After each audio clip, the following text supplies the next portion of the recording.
The outward and the immediate are our field. The dead past is our background and support. Mind keeps the soul prisoner. We are slaves to our acts.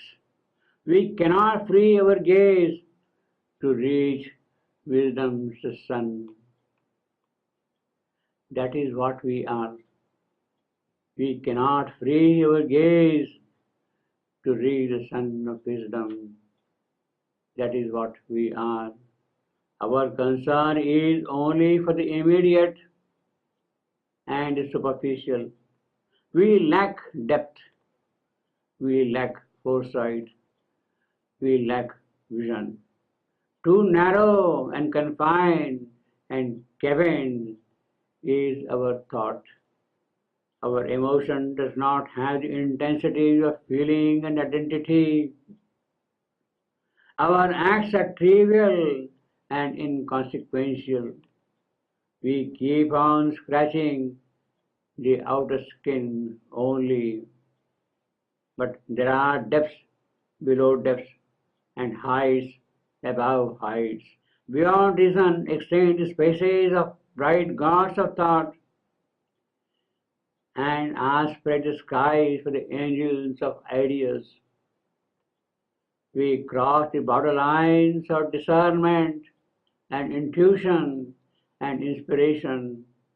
We enter into the regions of revelation. We are ignorant of the ascending slopes of spiritual mind, the slopes of the higher mind, the illumined mind, intuition over mind. And yet there is the beyond that is infinite and eternal. There are the realms of the supermind and of the real idea leading to the truth and the right and the vast, leading to Satyam, Ritam, Brahat. We have no sense, we have no conception about them. We live in the thickening shades of the descending sun. We see things and hear things. We touch them and smell them and taste them. But this is what we imagine. Actually, there is the eye behind the eye, and there is the ear behind the ear, and the mind behind the mind. We are not aware of them. We enter into the subliminal and we meet the fierce, powerful beings, and we meet the happy, benevolent beings. There are the hostile powers, and there are the guardian powers.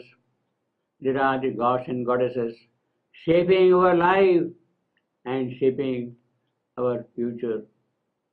Yet, deeper within burns on the altar an unquenchable fire, a sacred flame.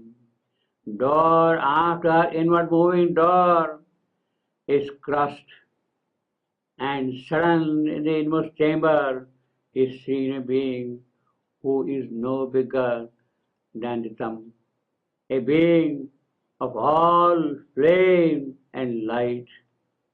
It can join the oversoul and unite with it. The truth of existence is then discovered. There is the upward route. There is the inward route.